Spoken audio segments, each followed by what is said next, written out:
ग्वालियर चंबल अंचल के शिवपुरी जिले की पिछोर विधानसभा से भाजपा विधायक प्रीतम लोधी और इसी सीट से कई बार विधायक रहे पूर्व मंत्री और कांग्रेस के कद्दावर नेता केपी सिंह कक्काजू के बीच चल रहा कोल्ड वॉर किसी से छिपा नहीं है। जब से पिछोर विधानसभा सीट जीतकर प्रीतम सिंह लोधी विधायक बने हैं, तब से दोनों के बीच बयानबाजी की तल्खियां और बढ़ गई हैं। ऐसे में एक बार फिर पिछोर विधानसभा का सियासी पारा चढ़ा हुआ है, क्योंकि इस बार पिछोर के भाजपा मंडल अध्यक्ष ने पिछोर कांग्रेस के आईटी सेल प्रभारी के खिलाफ एफआईआर दर्ज कराई है। इसके बाद कांग्रेस और बीजेपी आमने सामने आ गए हैं। आखिर क्या है ये पूरा मामला, जानने के लिए वीडियो को अंत तक जरूर देखिए। मध्य प्रदेश के शिवपुरी जिले की पिछोर विधानसभा हमेशा से सियासी चर्चाओं का केंद्र रही है, क्योंकि पहले यहाँ से कांग्रेस के केपी सिंह और कक्काजू की तूती बोलती थी और उनके कई बार विधायक रहते हुए पिछोर में बिना उनकी परमिशन के पत्ता भी नहीं हिलता था। लेकिन 2023 के विधानसभा चुनाव में सीट से किस्मत आजमा रहे प्रीतम लोधी बीजेपी के टिकट पर विधायक बन गए। इसके बाद लगातार भाजपा विधायक और कांग्रेस के पूर्व मंत्री केपी सिंह के बीच जुबानी जंग का दौर जारी है। लेकिन इस सियासी उठापटक के बीच इस बार पिछोर विधानसभा के खनिया थाना बीजेपी मंडल अध्यक्ष विवेक यादव ने विधानसभा के कांग्रेस आईटी सेल प्रभारी विनोद पांडे के खिलाफ सोशल मीडिया पर प्रधानमंत्री के खिलाफ अपमानजनक टिप्पणी करने की शिकायत की थी, जिस पर पुलिस ने एफआईआर दर्ज कर ली है। कल विनोद कुमार पांडे हैं, जो खनिया थाना के रहने वाले हैं, उन्होंने माननीय प्रधानमंत्री के विरुद्ध एक आपत्तिजनक टिप्पणी सोशल मीडिया पर वायरल की थी। विवेक यादव की रिपोर्ट पर से उसके विरुद्ध एफआईआर पंजीबद्ध की गई है तथा 151 में बंद करके उनको माननीय तहसीलदार साहब के यहाँ पेश किया गया था। वहाँ से उसका जेल वारंट बनाया गया है। कोई भी व्यक्ति अगर इस प्रकार की सोशल मीडिया पर वायरल करेगा, उसके विरुद्ध कड़ी से कड़ी कार्रवाई करेंगे। आइए सबसे पहले जानते हैं कि पूरा मामला क्या है। पूरा मामला सोशल मीडिया प्लेटफॉर्म फेसबुक पर की गई टिप्पणी से जुड़ा है, जिसमें भूपेंद्र खरे नाम के व्यक्ति ने पाकिस्तान को लेकर लिखा था कि कायर पाकिस्तान के द्वारा 4 घंटे में ही सीज फायर के उल्लंघन किया गया है। भारत की सेना इसका जवाब दे रही है। ये जो पाकिस्तान है वो अपनी आदतों से मानता ही नहीं है।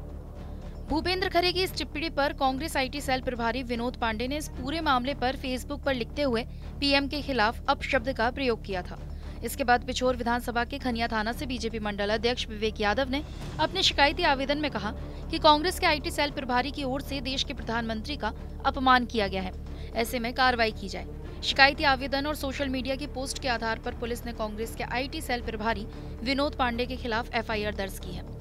पूरे मामले पर पिछोर विधानसभा के खनिया थाना से बीजेपी मंडल अध्यक्ष का विवेक यादव का कहना है कि हमारे देश के प्रधानमंत्री पर पिछोर विधानसभा कांग्रेस के आईटी सेल प्रभारी ने अपशब्दों का प्रयोग किया है। ऐसे में भाजपा ने उनके ऊपर एफआईआर करवाई है। ऐसे में अगर देश के प्रधानमंत्री के खिलाफ अगर कोई अनुचित टिप्पणी करता है तो ये समय सभी पक्ष और विपक्ष का एक साथ खड़े होने का है, क्योंकि देश के प्रधानमंत्री अकेले बीजेपी के नहीं बल्कि पूरे देश के प्रधानमंत्री हैं। ये कांग्रेस के नेता विनोद पांडे जी हैं, जो आईटी सेल प्रभारी हैं विधानसभा के। उन्होंने हमारे देश के यशस्वी प्रधानमंत्री जी को शब्दों के साथ प्रयोग किया है। तो इस विषय में मैंने और हमारी समस्त भाजपा के कार्यकर्ताओं ने कल थाने में जाके आवेदन दिया था और इस विषय में उनके ऊपर एफआईआर हुई और सुनने में आ रहा है शायद उन्हें आज जेल भी भेज दिया गया है। जो इस प्रकार की अनुचित टिप्पणियां कर रहे हैं, उनसे सिर्फ इतना ही कहना चाहता हूं कि ये समय हमारा सभी पार्टियों के साथ एक साथ खड़े होने का समय है। ये प्रधानमंत्री सिर्फ और सिर्फ भारतीय जनता पार्टी के नहीं, 140 करोड़ देशवासियों के प्रधानमंत्री, उसमें पक्ष और विपक्ष दोनों आते हैं, तो सबको साथ खड़े रहने का समय है। पिछोर विधानसभा के आईटी सेल प्रभारी पर हुई एफआईआर के बाद कांग्रेस का बयान भी सामने आया। पूरे मामले पर कांग्रेस का कहना है कि एफआईआर करना तो बीजेपी का काम है। ये तो पिछोर विधानसभा का छोटा सा कार्यकर्ता है जिस पर एफआईआर हुई, लेकिन राहुल गांधी से लेकर न जाने कितने लोगों पर बीजेपी ने एफआईआर करवाई है। कांग्रेस ने उल्टे बीजेपी पर सवाल खड़े किए हैं और कहा है कि जब पाकिस्तान के विरोध में सभी देशवासियों का समर्थन प्रधानमंत्री जी को था, तो फिर क्यों कदम पीछे हटाए गए, ये देश की जनता जानना चाहती है। इस घटनाक्रम को हम इस तरह से देखते हैं कि पुलिस और प्रशासन तो भारतीय जनता पार्टी की जेब में है।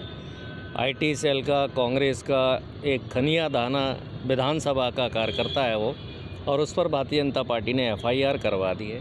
राहुल गांधी जी पर तो पूरे देश में 25 एफआईआर करवा दी हैं। अभी हम देखें तो बीजेपी ने कई लोगों पर एफआईआर कराई हैं, कुणाल कामरा, नेहा सिंह राठौर, कई लोगों पर। और जहाँ तक कि शब्दों की बात करें तो अभी जो विदेश सचिव हैं विक्रम मिस्त्री, उनके बारे में भी बड़े अपशब्द बोले हैं भारतीय जनता पार्टी के समर्थकों द्वारा। और जो पहलगांव में जो एक हमारे सेना के जो शहीद हुए थे नरियाल, उनकी पत्नी को ट्रोल किया जा रहा है, उनको गालियां दी जा रही हैं। असल बात ये है कि जब पूरे देश का समर्थन था, विपक्ष का समर्थन था, 140 करोड़ जनता का समर्थन था, तो फिर अमेरिका के दबाव में हमने युद्ध विराम क्यों किया? अमेरिका का राष्ट्रपति हमसे 1 घंटे पहले ट्वीट कर देता है कि भारत और पाकिस्तान का युद्ध विराम हो चुका है, और 1 घंटे के बाद भारत का विदेश सचिव घोषणा करता है कि पाकिस्तान और भारत का युद्ध विराम हो चुका है, बिना किसी परिणाम के। देश की जनता चाहती थी कि इस बार पाक ऑक्यूपाइड जो कश्मीर है वो भारत में मिला लिया जाए, बलूचिस्तान को पाकिस्तान से अलग कर दिया जाए, लेकिन बीजेपी की मोदी सरकार ने देश की उम्मीदों पर पानी फेर दिया। तो देश की जनता जवाब चाहती है कि जब हम जीत रहे थे, पाकिस्तान कमज़ोर था, पाकिस्तान कायर था, पाकिस्तान की स्थिति ख़राब थी, हमारी सेनाएं बढ़ती जा रही थी, सेना गोले बरसाती जा रही थी, सेना जीतती जा रही थी, तो क्यों बीजेपी ने युद्ध विराम कर सेना का मनोबल तोड़ा? ये जनता जानना चाहती है। बहरहाल शिवपुरी जिले की पिछोर विधानसभा सीट पर बीजेपी और कांग्रेस का घमासान जारी है, लेकिन इस बार मामला देश और देश के प्रधानमंत्री के अपमान को लेकर है। ऐसे में देखना होगा कि अपने बयानों को लेकर सुर्खियों में रहने वाले बीजेपी विधायक प्रीतम लोधी कांग्रेस के सवाल पर कोई जवाब देते हैं या फिर वो इस मामले में शांति बनाए रखते हैं। ये तो आने वाला समय ही बताएगा। ग्वालियर से धर्मेंद्र शर्मा की रिपोर्ट, TV9 मध्य प्रदेश।